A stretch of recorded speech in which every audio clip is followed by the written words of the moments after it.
place that feels like home to the player. In between every tactical mission, the player returns to XCOM HQ. This is the nerve center. This is where the player makes all of the strategic decisions of the game. We had this nice long period where we just discussed what do we want to do.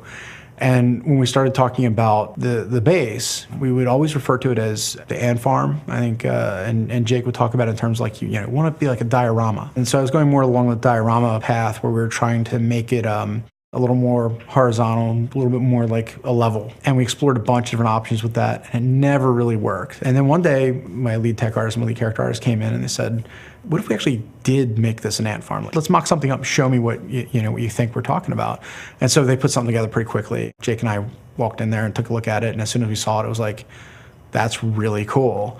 The idea was to take this base and make it feel like a living diorama where the player felt the soldiers that he interacted with had a home. On top of that, the player customizes the base. It's not a static experience. The player chooses how to excavate the earth beneath the base and add new facilities, and those facilities have big impacts on gameplay. Mission control is really important because that's where the geoscape is, and that's the heart and soul of the game. That image of Earth hanging as a jewel in the universe, it's very iconic because that's what the player's protecting. In a lot of ways, that's the character of XCOM. The entire base was sort of designed around the geoscape. So we started with the globe, and then from there, everything kind of spoked out. You start out with the hub, or the ant farm. It's a really cool base that the player has complete control over. So you have these static rooms that you start with. We mentioned mission control.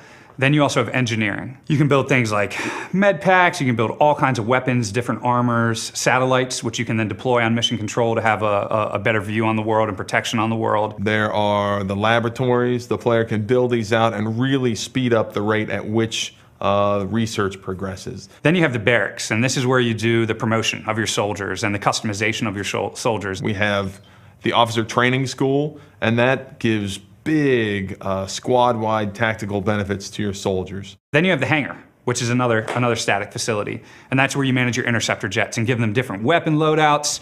You can even eventually upgrade the interceptor itself. There are workshops, which also speed up the rate that manufacturing progresses. So those are the static rooms that you're going to see in the beginning of the game, and this is just the tip of the iceberg. You can then excavate deeper and add dozens of different room types below these static rooms. We have the Foundry, which is an upgrade center for, you can upgrade how your weapons work. You can create all new items for your soldiers to use. It's sort of like the one-stop upgrade center for your troops. You can capture a live alien and place them in the alien containment facility and see them sort of just pissed off in the containment facility. You can see a muton banging on the glass, or a sectoid trying to somehow mind merge his way out of the containment facility. All of these facilities have adjacency bonuses, as we call them.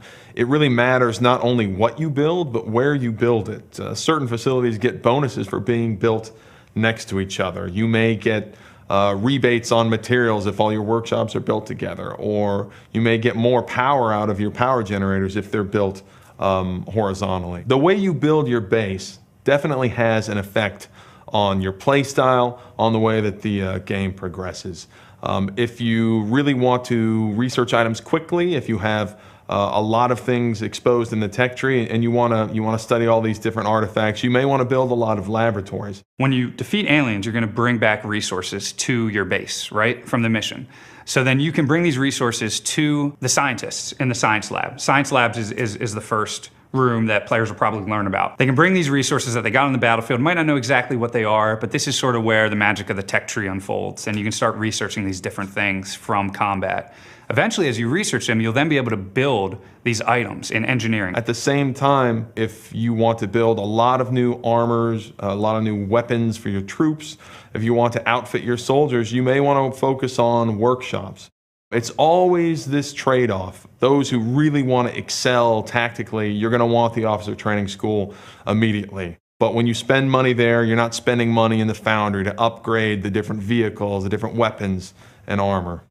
And in true XCOM fashion, you're not going to build every one of these things. You simply can't. So you sort of have to focus and specialize, and you're never going to have enough money or enough manpower or enough power or enough space to build all these facilities at once. So every time you play, it's sort of this different mix of facilities, and that can change the way the game progresses.